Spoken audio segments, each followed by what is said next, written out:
Make your next vacation unforgettable.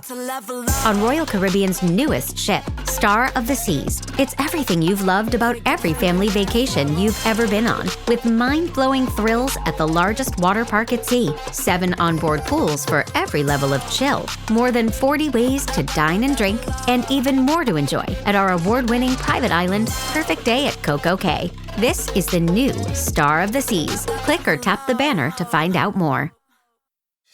Hey, it's Paris. You know I love sparkly things, right? Like stars. Duh. And thanks to Hilton and AutoCamp, I just slept under them. Picture me, serving looks by the fire outside my luxurious Airstream, making s'mores with the kids, while a national park is our backdrop. The great outdoors meets Hilton hospitality. That's hot. Explore all the new ways to stay at Hilton.com. Hilton for the stay.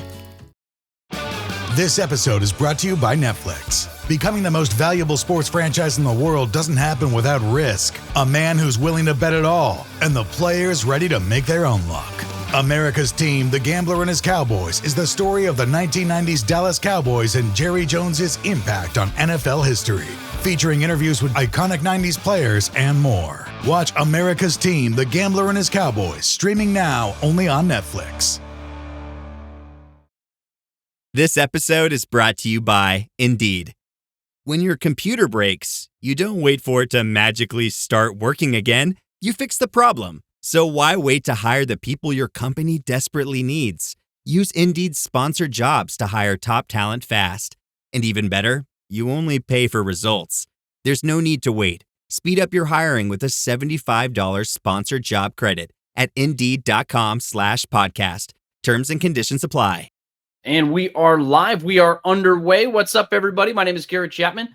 Welcome into the Falcons Podcast with me, your host, Garrett Chapman. And I'm really excited to jump in with you all today because it's a big day across the NFL, but especially here with our Atlanta Falcons because it's cut day. We finally get our 53-man roster, or, well, in our case, a 52-man roster. And we've been bringing content to you all day just as leaks started coming out, but we finally have an official list. If you want to go check that full list out, plus my instant reactions that we're going to be getting into here on the pod today, go head on over to si.com/NFL/Falcons, and you can find all of that, plus the actual physical roster that you can follow along with. But give me a follow at GChapATL on Twitter. Stay fully up to date on everything that we have coming out on Falcons on SI. But like I said, we have a big show set up for you today. I will be taking your questions, so make sure to drop those down in the comments. Make sure to like the video and subscribe as you're going along. But I'll get to as many of those as I can because I know it's a huge day. We have our initial gut reactions to everything that we see today. And like I said, while you're at it, like the video, share the video with all your friends so they can get in on some of this Falcons discussion. But as of tonight, we'll dig into the Caleb McGarry news injury update, what it means for the Falcons. I know we talked a little bit about it, just kind of speculatively. But now we finally have a definitive answer of how long he's going to be on the shelf, and it's not good. We'll also talk about this 52-man roster, 53-man roster, technically Falcons is 52, that we have here, and then we'll get to your questions after that. But let's start here with the biggest news of the day. It's the fact that Caleb McGarry will be out for the season. He was put on IR without a designation, which means, like I said, he's going to miss the season. Storm Norton, I know there was a little bit of speculation that he might miss or he might be waived and then brought back on like a practice squad type of situation. I don't know what people were saying with it necessarily. All we know is that he is on the IR with a designation to return. Now, you were able to get 2 of those types of players. One of those was used on Norton. The other one was used on Daquan Graham. As a result, I mean, they're going to be allowed to return at some point throughout the regular season. We think it's going to be sometime around the bye week, just based off of some of the reports that we've seen. But in the meantime, the Falcons are going to have 4 games that they're going to have to play, at least 4 games that they're going to have to play. And Elijah Wilkinson is currently the starter. Brandon Parker, Jack Nelson, neither of those guys really gave you a lot of confidence. Me specifically, I can speak for myself there. Neither Parker nor Jack Nelson really gave me a lot of confidence in that backup role. So you see the Falcons go out and make a move. Michael Jarrell comes in from Seattle, traded 2027 7th round pick earlier today. he may contend for the starting spot. It may be Elijah Wilkinson's. I just know that this team didn't have a swing tackle. So you needed to have somebody who can come in and at least fill that role for the time being. When it's all said and done, these guys are going to be competing for that swing tackle role. Jarrell and Wilkinson are just in the time that it takes for Norton to get back. So I don't know what's going to happen at that position. I know that we're going to talk to Terry Fontenot here in a little bit. And I know that Raheem Morris is going to address the media later on this week, and I'm sure we'll ask him about that. But as far as the guy that Jarrell is, former 6th-round pick. I mean, he started a couple of games last year, 4 games. Ironically, his first start came in Atlanta against the Falcons. But when it was all told, he plays just 245 snaps at right tackle throughout his rookie season. He was credited with giving up, 15 total pressures, 3 sacks, and 2 quarterback hits last year. PFF gave him a pass blocking grade of 54.8%, or 54.8, and then a run blocking grade of 49.5. And those are on a scale of 0 to 100. So it's not exactly the most solid numbers. I mean, he's ranked 95th in pass blocking grades, and that's not necessarily, 95th and then 123rd. That's what it is, respectively, out of the 140 total tackles. So it's very clear that this is a stopgap type of player. He's not somebody who's going to come in and be an immediate type of elevation over Elijah Wilkinson necessarily. And I still believe that Elijah Wilkinson's considered the starter, but ultimately I do consider this team to be far from finished. I know that there are going to be a lot of teams who are going to go and try to poach other players. I know that's one of the big topics for folks is which guys they think that they can get through waivers to get them back onto their practice squad. They're going to start signing practice squad players at noon tomorrow. So that's when we're really going to start getting an idea of who the Falcons are going to be targeting. They have 16 total spots for that. With the 17th, I'm assuming is going to go out to Lenny Krieg, the kicker, just due to the International Pathways program that he is a part of. But I mean, I think that they're going to be active here. I think that this is a position. This one in particular is one that is far from done. I know Dan Skipper, that's a name that was floated around. He was a surprise cut by the Lions yesterday. He could be an option for this team. But there are several players in that mix. La'el Collins, I think somebody threw that name out there. I don't think he's necessarily going to be the best option here for the team, just based off of where he is in his career. But, trading a conditional 2027 7th-round pick, it doesn't mean a whole bunch. Speaking of what was given up for Jarrell, just in the grand scheme of things, it's not a whole lot. So that's something that they can quickly move off of and not really feel too much from that. I do think that they are going to bring somebody in. I don't know who that person's going to be yet, but all the more reason to give me a follow at GChapATL while we follow it all along with you. But ultimately, Caleb McGarry is going to be a tough loss. This is going to be felt for a few weeks. And it's not great that you have the opening games of the Falcons season are likely the most difficult. I mean, I just pulled these up here. You start the season, of course, with Tampa Bay. Then it's a road game against the Minnesota Vikings, who have one of the best defenses in the NFL, or at least they did last season. It's a road game against the Carolina Panthers team that, look, they gave you all that you could handle last year, and they dropped 40-plus points on you in Week 18 last season. It's the Washington Commanders, then it's the Buffalo Bills and the San Francisco 49ers. That's your first 7 weeks of the season.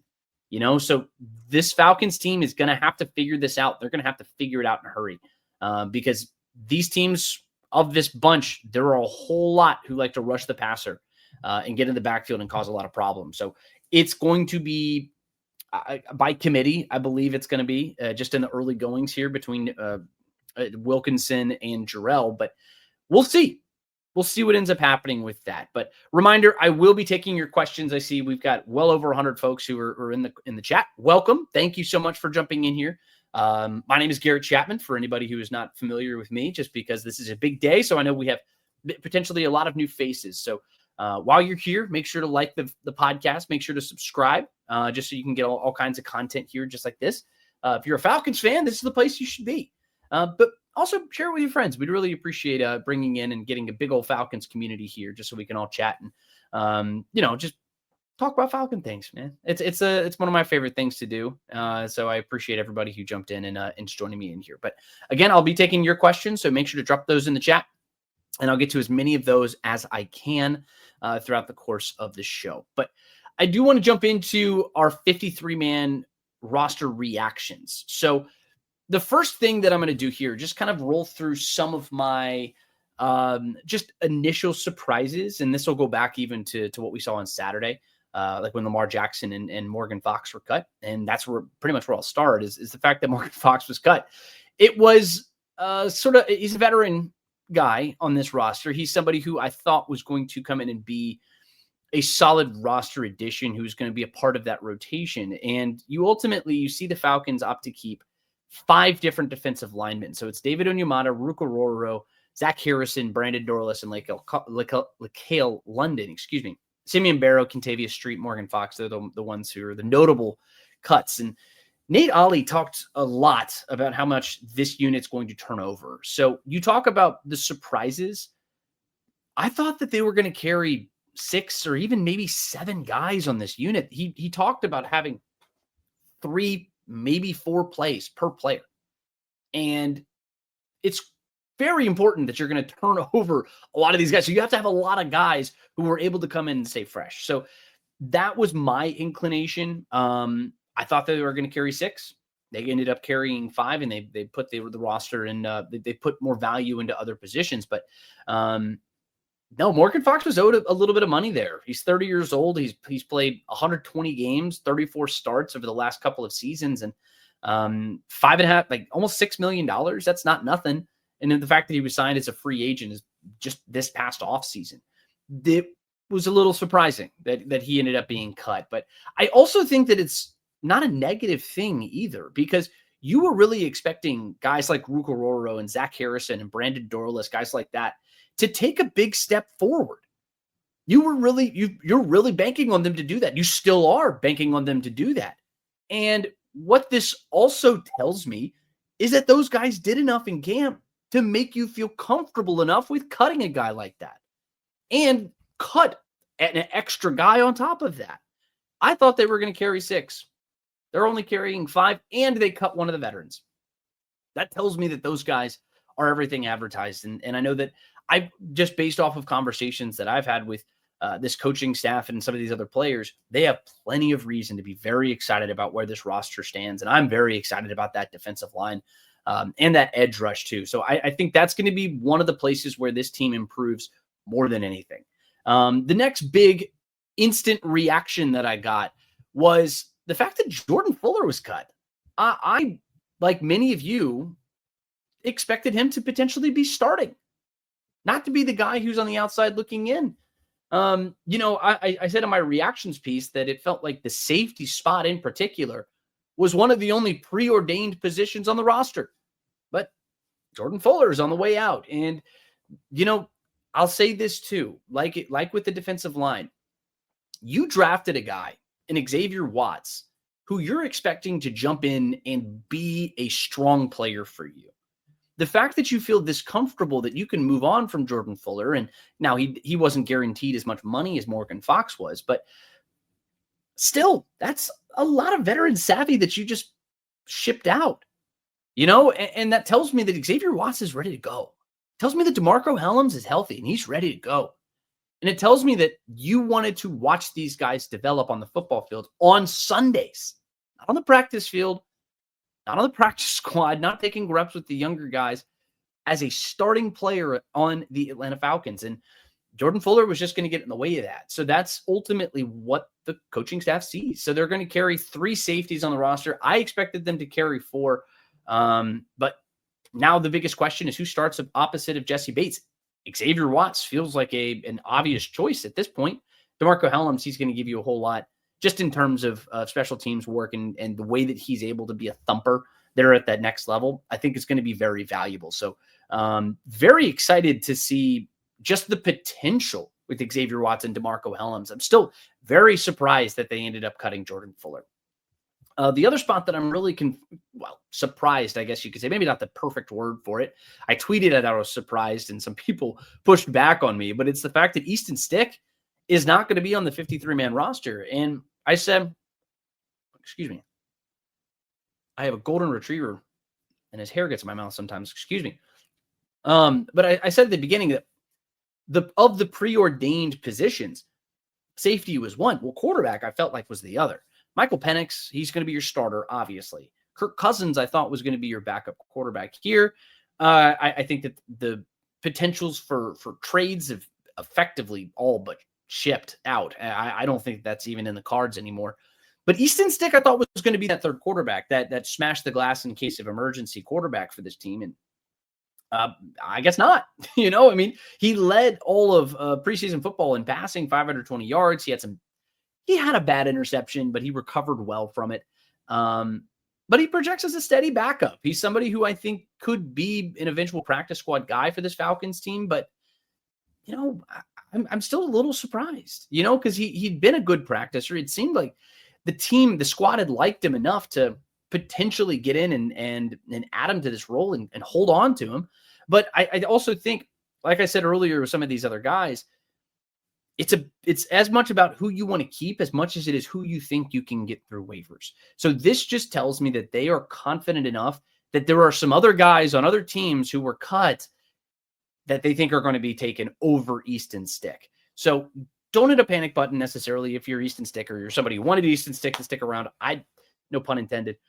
I don't necessarily think there are a lot of people like that, but he's still somebody who adds some value to this team. And I was a little surprised, but ultimately I think that's what it comes down to, is the fact that you have more guys over there who are going to take precedence over Easton Stick. The other big surprise is coming in here in the secondary. I mentioned the safety position with Jordan Fuller, but you go to the other defensive back spots, and I was a little surprised. And it's more about the presence of Clark Phillips on here than it is anything else. We haven't seen him. He's been dealing with a rib injury for some time, at least the last couple of weeks or so. And I mean, he's been dealing with it for some time. Excuse me, my phone just went off.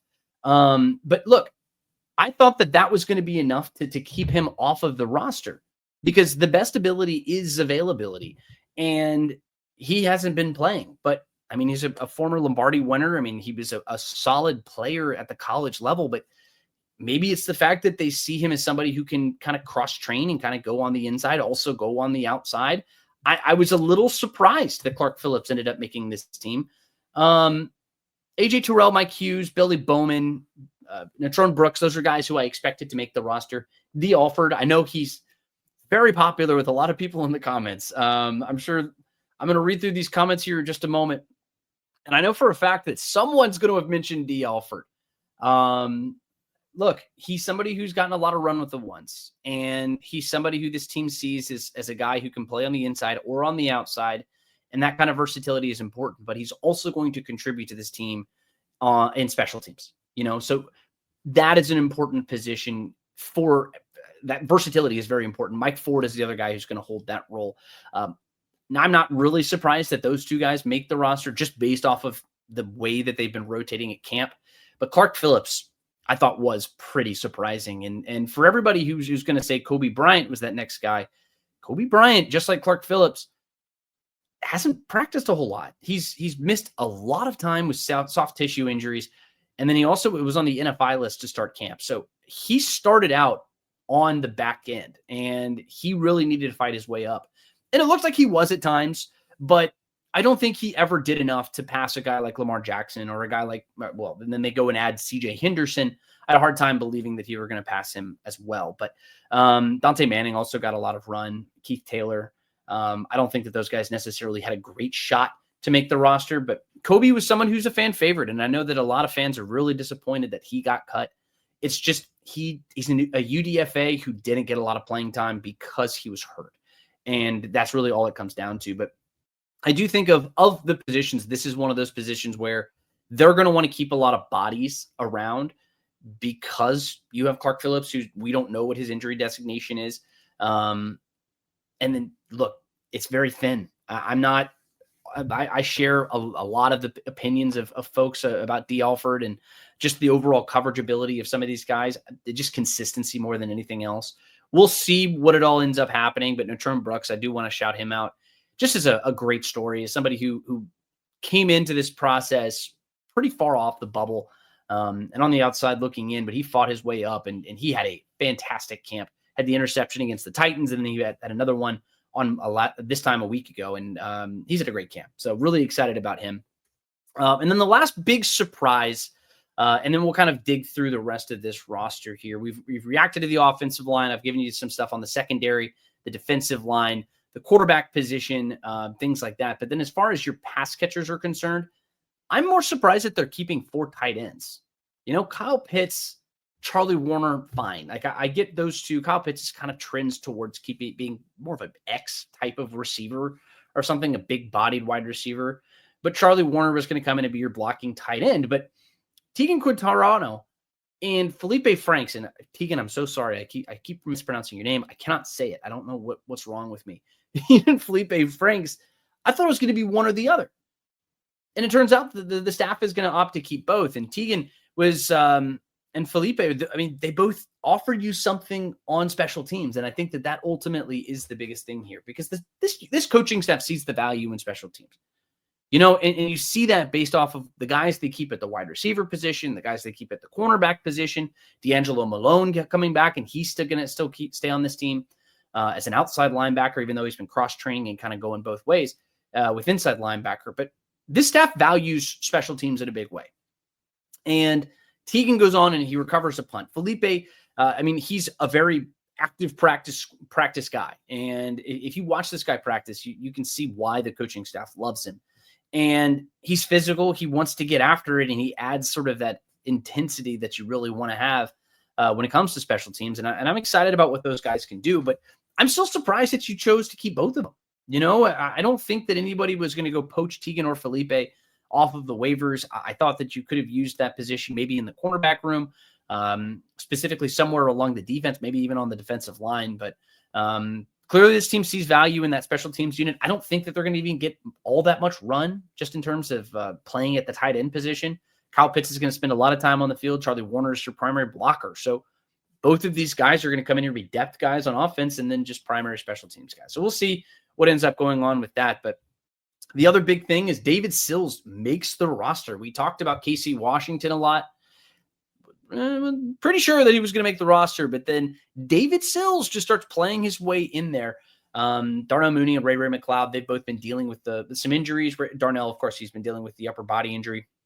And Ray's just been kind of in and out of practice. No clear designation from the team that I can remember off the top of my head, but he's somebody who's going to be very important to keep an eye on, especially in this early parts of the season. But with Drake London and Darnell Mooney and Ray McLeod, that's 1, 2, 3. That's a very strong trio. But with those two guys on the back of those three injured, Casey Washington pushes his way up, and then it's Kadero Hodge and Jamal Agnew. But those two guys are primarily special teams players. Who is going to be that extra wide receiver just in case? David Sills is somebody who had a fantastic camp, and he's rewarded with the final roster spot. Jesse Matthews, Quincy Skinner, Chris Blair, Nick Nash, Dylan Drummond. Those are other guys who are on the outside. And Nick Nash, another popular UDFA. Some of those guys, I think maybe 2 of them, maybe 3 might jump onto the practice squad here.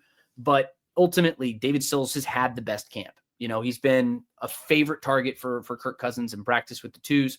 And he's had some pretty good plays in preseason games in front of everybody else too. So whenever somebody gets pulled and kind of shifted into special teams and after one drive, that kind of screams roster spot. And that's why he was in my most recent 53-man roster projection, which ironically, I would actually say did decently well. I'm pretty proud of myself. I'll pat myself on the back for that. But ultimately, if there's another position that you guys want me to go through the roster on, feel free to drop that into the comments. If you have thoughts about what you think about this Atlanta Falcons team, now that this roster is officially official, quasi-officially official, I guess you could say. Nothing's going to be written in stone until we get to the practice squad, or really till we get to week 1, because a lot of moves are still could be made. All right. I'm going to start digging through some of these comments. I'm sure we've got a whole bunch of them. Let's start here. We're going to go to Ed Burris. Oh, Bud, my man. He's going to come in here. He's really excited about Younghoe Koo. He's a Georgia Southern grad. He's just like me. I went to Georgia Southern. He's excited that Younghoe Koo is going to be on this roster. And I mean, look, he's been one of the best players, at least most consistent players on this roster for the last couple of years since he joined in 2019. He's up to third on the list in total scoring, just in team history, which is very impressive. But he's somebody who's been playing at a high level, and he's somebody who, I mean, yes, he had injuries last year, and yes, that was it derailed his season. But he also hit a 58-yard game winner against the New Orleans Saints. And the guy, if he's healthy, is as good as any kicker in the NFL. And I would say he might actually be one of the most consistent in the NFL. So a lot of people were very eager to push him out the door for some reason. Sometimes it's just about what's shiny and new, but Younghoe Koo is here to stay. And I'm excited for Younghoe just in general. He's had a fantastic camp. He's just been, he hasn't really missed anything. I know he had the 51-yard miss last Friday in Dallas, but I'm glad that this team didn't overreact to that. Let's see. Bucks raise bolts. Falcons place starting right tackle Caleb McGarry on injured reserve. Yes. And you say it's sad news. Yes, it is sad news. It's not good. I know we started the podcast off with it. It was the most important news of the day. It's just tough. It's really tough that it actually ends up that way. But they're going to have a couple of options potentially. Elijah Wilkinson is the guy right now who's on the roster. Michael Jarrell. They go and trade off for him. He's out from Seattle. We'll see. I mentioned earlier that I do think that the Falcons go to the waivers and potentially pull in another guy. Dan Skipper was a name. Leo Collins is another name. Both of those are veterans. I don't know if either of those make the cut as far as being the future Falcons, that is. But ultimately, this is a spot that the Falcons are in, and it's just not a good one, especially right here at the very end. Dantes Jackson, what's up, man? Very excited for you, man. Welcome in. Rusty Moore, you ask why. I don't know what you're asking why about. But yes. And one thing that's mentioned, Falcons on SI, our Facebook. I think this is Scott, if he's jumping in. He says, remember, stars are the number one way to support all Falcons and help us bring you more and more Atlanta Falcons content. Anything and everything is appreciated. So again, thank you all for jumping in here. I see we've got well over 250 almost total people watching across all of our platforms. Thank you very much for jumping in here. I know this is it's a lot of news that we're going to be getting into, Falcons news. It is cut day. If you have questions, if you have comments, if you have things that you think the Falcons did right, you think the Falcons did wrong, make sure to drop it into the comments, and I'm going to roll through here and take some of your comments. But we're up to almost 250 people. I see 5 likes. Thank you so much for all the folks who dropped those likes in. Make sure to share, make sure to like and make sure to subscribe, man, because this is the number one way that we can kind of keep the lights on and kind of keep bringing this great content to you. So appreciate everybody and all the good folks who've jumped in here with us. Derek says, good evening, everyone. Good evening. And good evening indeed. Jason Greenway says, no way does this roster stay the same. No, I don't think that this roster is anywhere close to being done. I think that this roster still has a good ways to go. Ultimately, the offensive line is the position that I really highlight. But that doesn't mean that they might go out and bring in another cornerback. Clark Phillips was somebody who I was a little surprised made the final cut, but you never know. Maybe they go out and find another corner who was cut. I'm not privy to all the other comings and goings of the rest of the league. I obviously focus on the Falcons, and I know that there are some positions of weakness on this team, and I know that there are veterans cut every single cut year or every single cut day this time before the season. So there are going to be talented players who are still out there on the market. So it depends on what they do. Offensive line is really the position that I think that they're going to target. Derek Hughes says, very surprised that D. Alford made the team. I'm not surprised. I know he left a lot to be desired at times in coverage last year. I think that Billy Bowman's presence is really the most important thing. I mean, D. Alford is a valuable depth player, and he's going to provide you something at the very least on special teams. So that's not something that you really want to move off of. And Billy Bowman, I expect to be the starter. Billy Bowman was the guy who I think a couple of weeks ago, one of the first podcasts that we did here, I kind of did our rookie projections, and I said, Billy Bowman is the guy who's going to start first for the Atlanta Falcons of the rookies. James Pierce is going to get a lot of run. Jalen Walker's going to get run. Xavier Watts, guys like that. But Billy Bowman was drafted to come in here and do this specific role. And I think that he has the perfect body for it. And he's physical. He's not necessarily very tall, but he's small enough and he's explosive enough. They talk about being Cobra-like. And I think Billy is going to be the guy who's going to come in here and be very effective in that role. So I don't think I think D. Alford is just going to be a depth player for the most part. And depth players are important, especially when they can play special teams. Michael Ronquillo on YouTube. Just send some hearts, man. A little black and red heart. I appreciate you. Alberto Molina on YouTube says, hey, Scott, did you go back in time and get younger? Just kidding. What's good, Garrett? Let the games begin. Rise up. Very excited. Yeah, maybe. I hear Scott had a I don't know, long hair, I guess, when he was younger. I didn't know Scott when he was younger. Actually, I've only known Scott for a short period of time, but maybe I'll take that as a compliment. I know Scott's a good dude, so I'll take that as a compliment. But yeah, no, let the games begin. We're just very, very close to getting to actual real football. And I know that that's really exciting. I'm thrilled about it. The preseason, all these people talking about whether or not starters play in the preseason. Yeah, that's all I see about it. I know that real starters are going to play real football games in under 2 weeks. So very excited about that. Derek Hughes mentions sad news about Caleb being out for the season. Yes, very sad news indeed. I am not super thrilled about that. And I know that the Falcons are not either.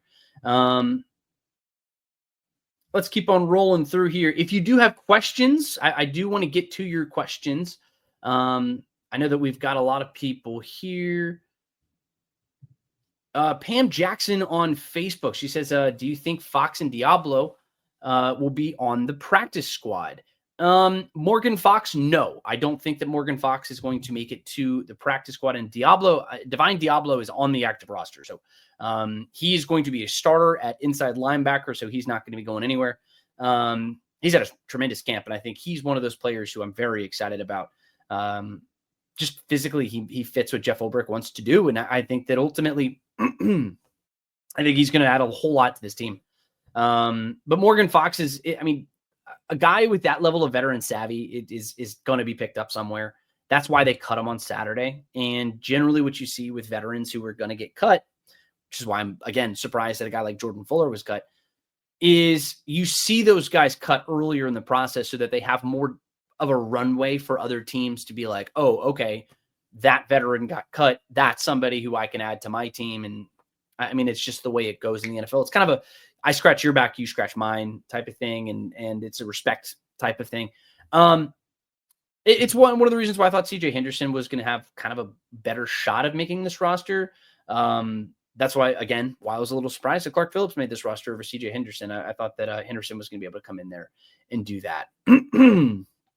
Xavier Littman on YouTube says the new tackle is not on the 53, so he may start on practice squad. He was a 6th-round pick with little experience. So Dwayne Ledford, the offensive line coach for the Atlanta Falcons, will have a few weeks to get his hands on him while Wilkerson fills in till Norton comes back. So, Xavier, one quick nugget that I almost missed myself when I first read through it. There were only 52 players on the 53-man roster, and that's because he is going to be that 53rd person.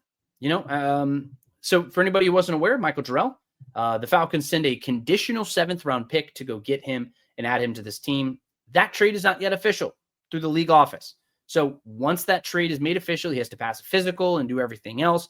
And then the team is going to tweet about it or send out a press release or something like that. And at that point, it is official. And at that point, he can be added to the 53-man roster. So that's why you only see 52 names on the Falcons roster. So he is going to be coming in here and competing for starting time with Elijah Wilkinson. All right. Nathaniel Sells, he says, on Facebook, he says, when are we ever going to get a legit number 2 cornerback? Well, I would say Mike Hughes is a pretty solid other corner. I mean, he's not spectacular by any means, but he was also somebody who I believe was a former first round pick. You know, so he's got value. And the one thing that's consistent about first round picks in the NFL is that they stick around for a long time. They stick around for a good long while. And it's because they're first round picks for a reason. They have high upside. And Mike Hughes, I think, just needed to find the right situation. And he's been good. He's been good for this Falcons team. That's why they re-sign him and bring him back.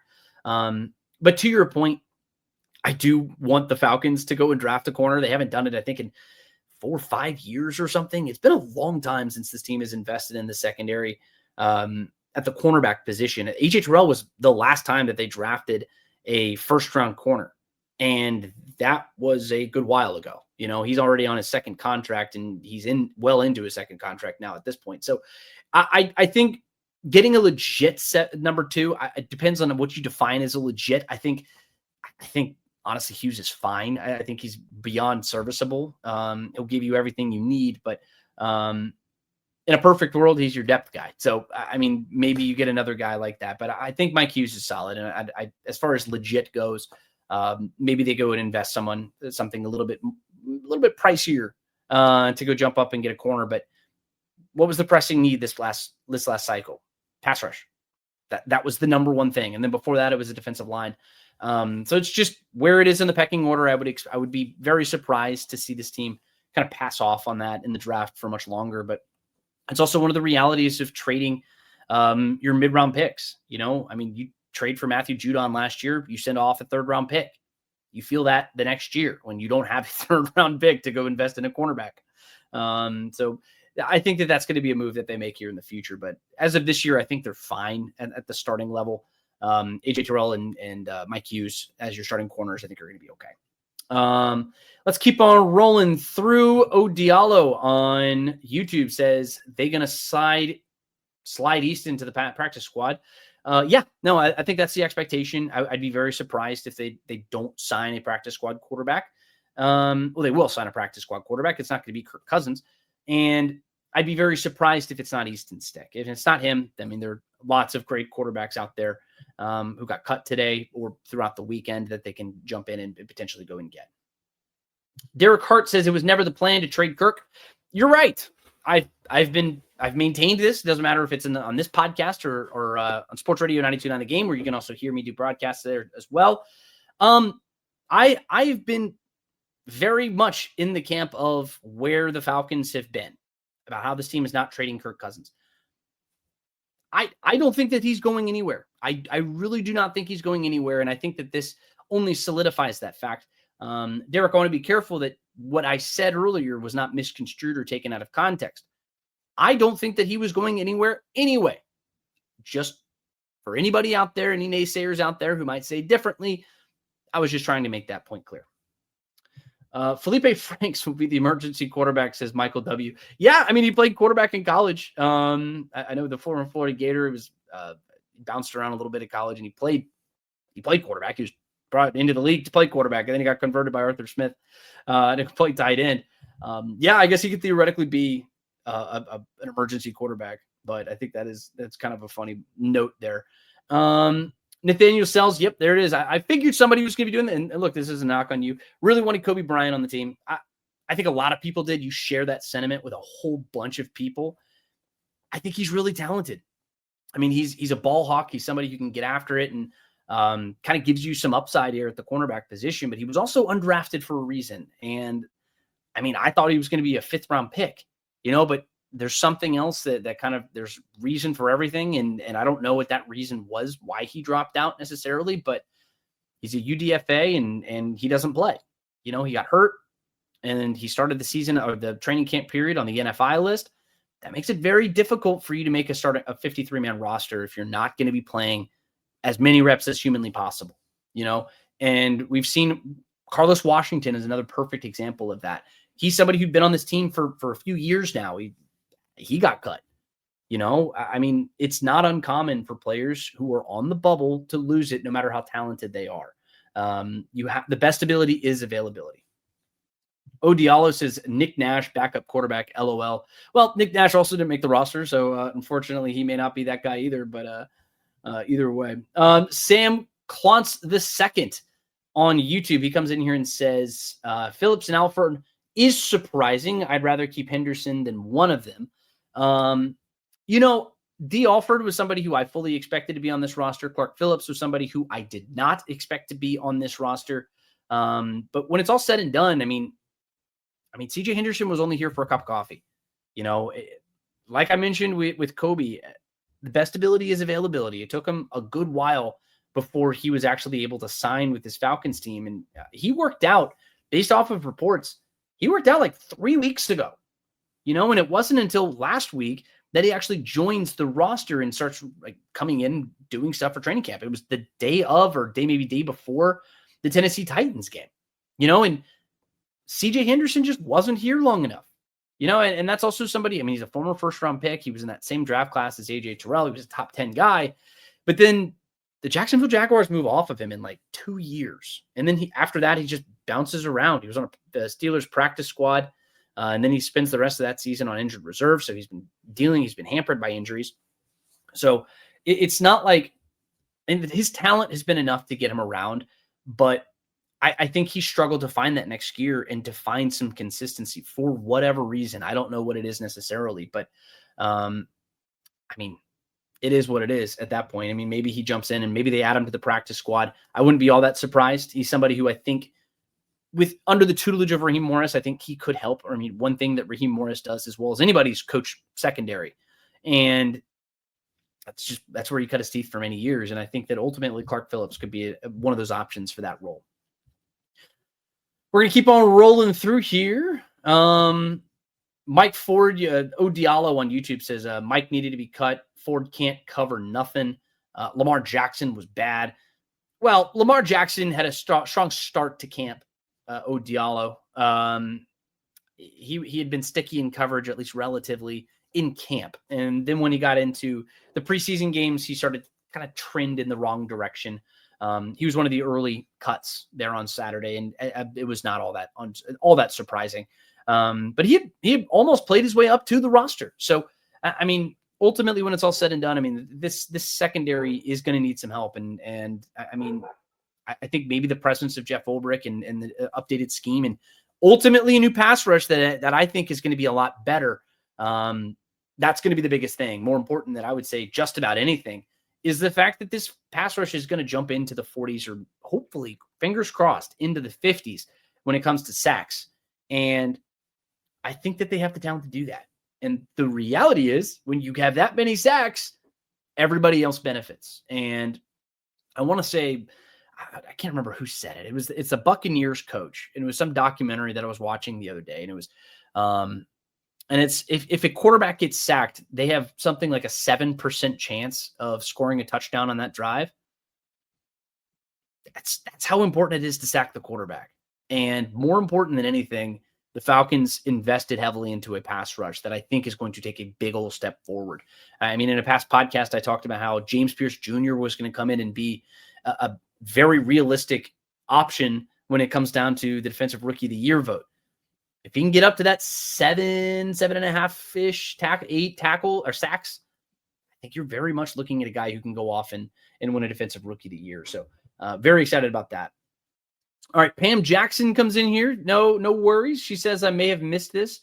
Who do you think will take McGarry's position to block Penix? I'm going to keep coming back to this because this is the biggest news of the day. For anybody who wasn't aware, Caleb McGarry is on the injured reserve. And because he is put on the injured reserve to start the season before the 53-man roster officially came out, he's going to miss the season. So that's just a damn shame for the Atlanta Falcons and a damn shame for him. They just signed him to a big old contract extension, and they were looking forward to that continuity on the offensive line to really be a strength again in 2025, but it's not. Storm Norton is the primary guy who would come in and be the swing tackle, meaning he's going to be either left tackle or right tackle, Pam. But Storm Norton had an ankle injury, and he had a surgery done. He's going to be out till about the bye week, week 5. So in the meantime, Elijah Wilkinson is going to be your primary starting right tackle right now. But the Falcons go and trade a conditional 7th-round pick in 2027 for Michael Jarrell out there in Seattle. So he's going to come in here. He's kind of a below average option, I would say, at right tackle.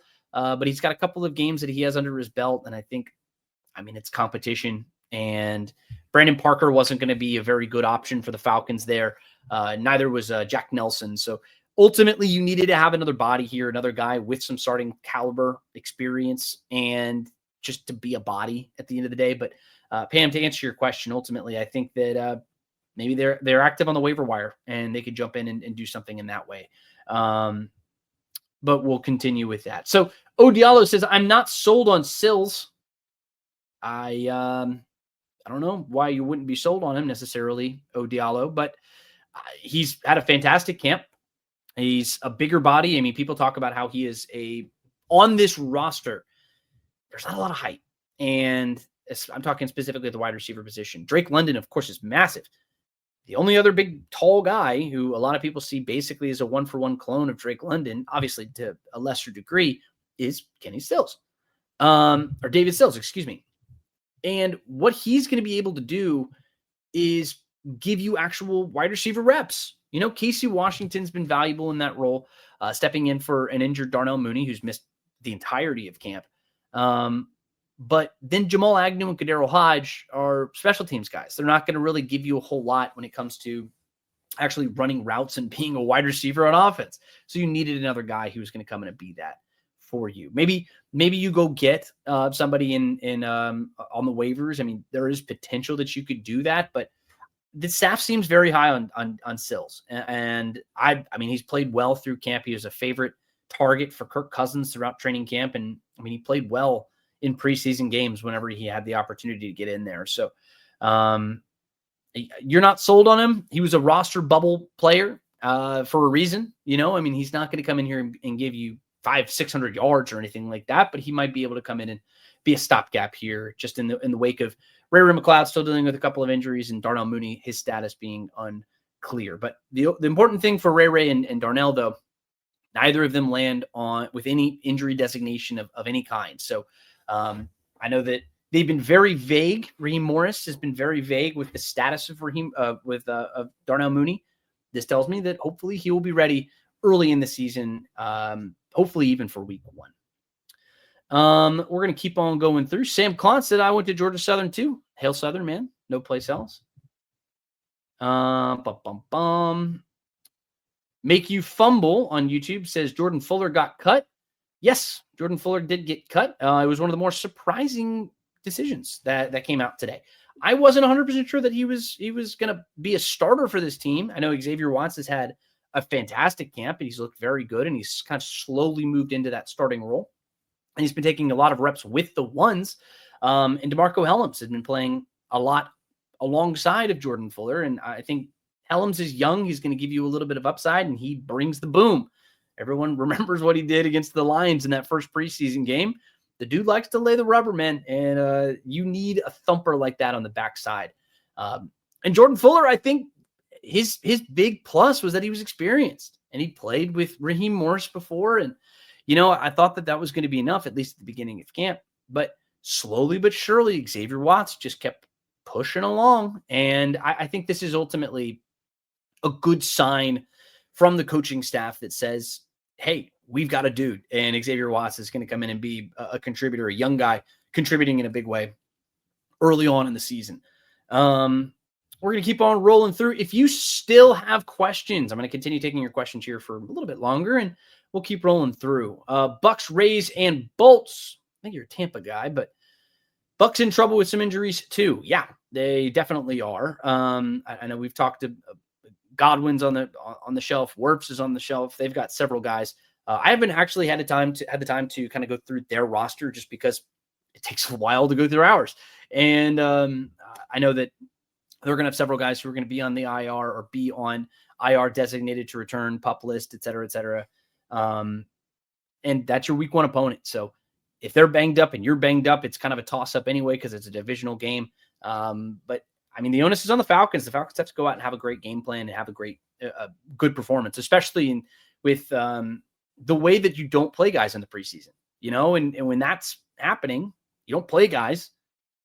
You need to come out fast. You need to start fast. And I think for Raheem Morris's sake, Zach Robinson had a terrible game plan last year against the Steelers. And I mean, that had as much to do with TJ Watt just blowing up Caleb McGarry and then Zach Robinson not really adjusting super well to his first ever game as a play caller.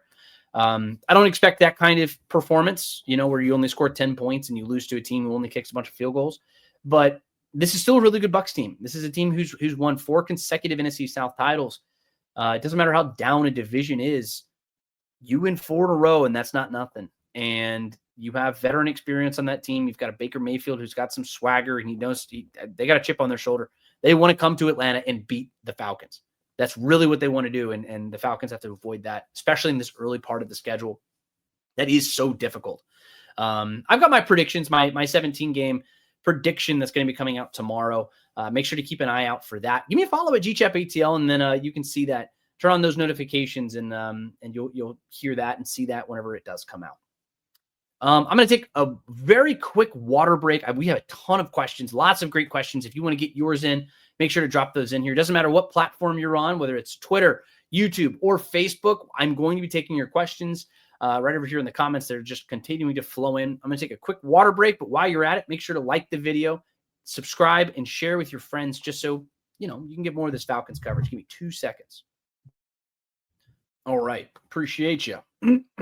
All right. So Make You Fumble says, so we only have 3 safeties. Yes, we only have 3 safeties. You're not going to rotate a whole bunch just in general at that position. It's just the reality of it. Jesse Bates is going to be your starter there. You may even go into single high safety or things like that. You put out a couple more cornerbacks out on the field. Just based off the types of coverages that they're going to want to use. I was surprised that they're going to roll with 3. I thought that they were going to hold on to 4. The cut with Jordan Fuller was altogether surprising. It was the second big surprise that I had listed.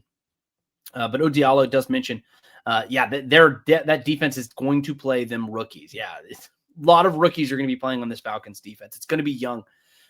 We've talked about Xavier Watts. We've talked a little bit about Billy Bowman, even a little bit about James Pierce. But Jalen Walker is somebody who, the Falcons take him 15 overall.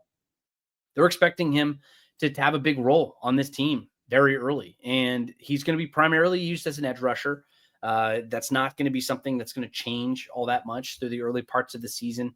And that's just kind of the role he's going to have. And eventually, I think they see him moving into a Caden Ellis role. But as far as the early development is concerned, James Pierce, Xavier Watts, and Billy Bowman, I think, are a little bit further along.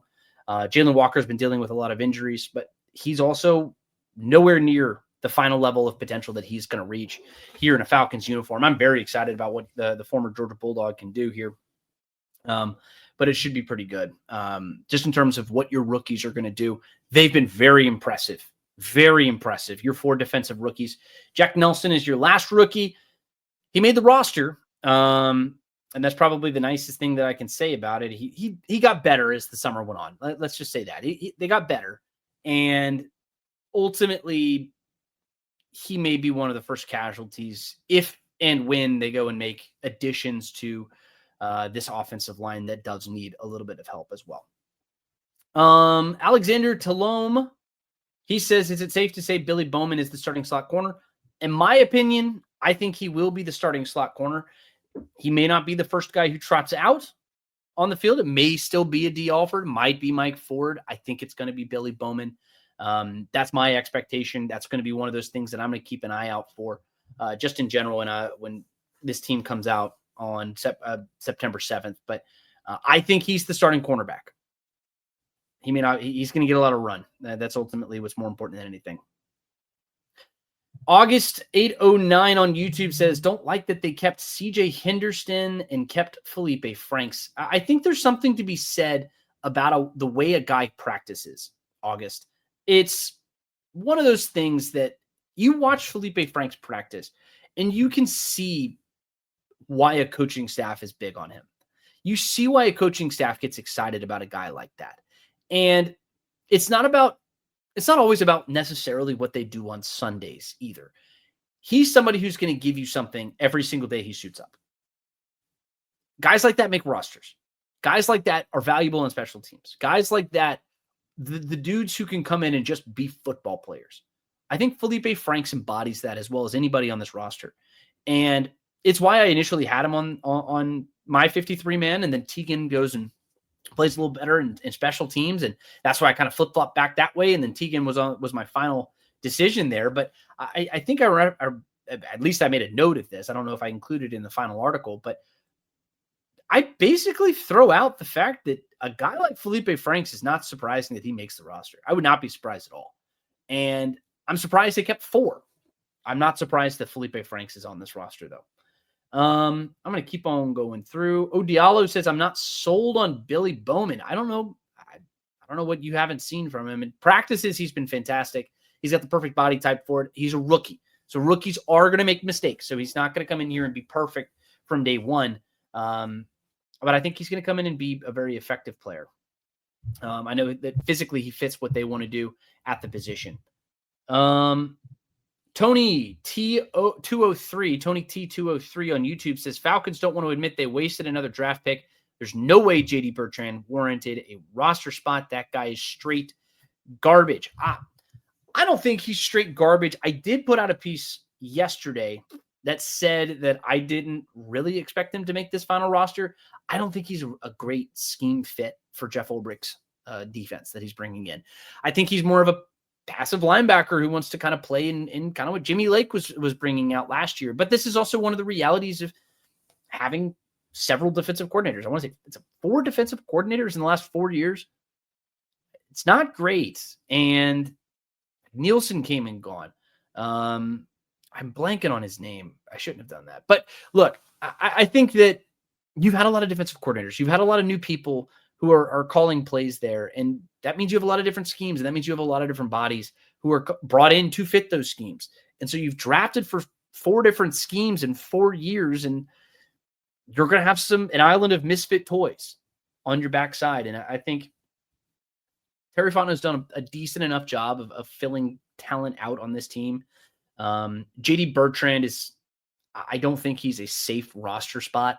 I don't think I was a little bit surprised that they opted to keep him. I thought that D'Angelo Malone was going to be listed as an outside linebacker and they were going to keep a Khalid Kareem or something like that, potentially at the edge or at outside linebacker. And JD Bertrand was going to be moved off of. But I will also say this, Tony, this is just my opinion. I think that the front office is way too slow in admitting that they made mistakes. I think that a lot of football teams are like that, though. You know, I mean, Thomas Dimitroff was like that with Vic Beasley. They go in and they pick up his 5th-year option. I thought that was a mistake. You pick up the 5th-year option on Kyle Pitts. I think that was a mistake. A lot of guys who, when they draft a player, specifically in the first round, maybe not quite as much with these later rounds, like with JD Bertrand's case, but when you sign these guys or you draft these guys, there's a reason you draft them. And sometimes Terry Fontenot is victim to this. You kind of fall in love with a certain player and you got to be able to move on quickly. And I think the best teams in the NFL are consistently effective at moving on at the appropriate time. The Falcons have not always been that team. But that's also a franchise who's missed the playoffs 7 consecutive years. You know, that's one of those reasons, you know, and I don't think that JD Bertrand's necessarily the perfect example of that. I think that's more just a reality of the talent that you have at the position. And also the fact that you're not really going to play him all that much. He ran with the 2s a good bit, but it's going to be Divine Diablo and Caden Ellis. There's not going to be a lot of turnover at that spot. I know we talked about the defensive line specifically. That's going to have a lot of run, a lot of a rotation there. The inside linebacker is not going to be a position that I see a lot of turnover there. And even then, Josh Woods might be the next guy off the bench anyway. So JD might just be a depth player. He might come in and, you know, continue to develop. He's still a rookie, first-year pro. He's 1 year in the league. He still had some time. Derek Hart says, y'all hit that like button. Yeah, appreciate you, Derek. Thanks, buddy. I'm going to keep on rolling through. August 809, D. Alford does punt return. Yes, that's one of the valuable things that players have to do. They have to find ways to add value to the team. JD Bertrand adds value in that way in special teams.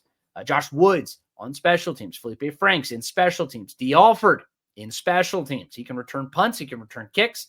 He's probably going to be the guy backing up Jamal Agnew in that role. So there's another reason why he's on this roster. Let's keep on rolling through. I probably have time for a handful of other questions here. Oh, there we go. Bud Burris comes in and drops, or Gadabud comes in with $10. I appreciate that. Thank you for any donations that people throw. I really do appreciate that. Appreciate it. But he says, thanks for talking me off the ledge for the past few months.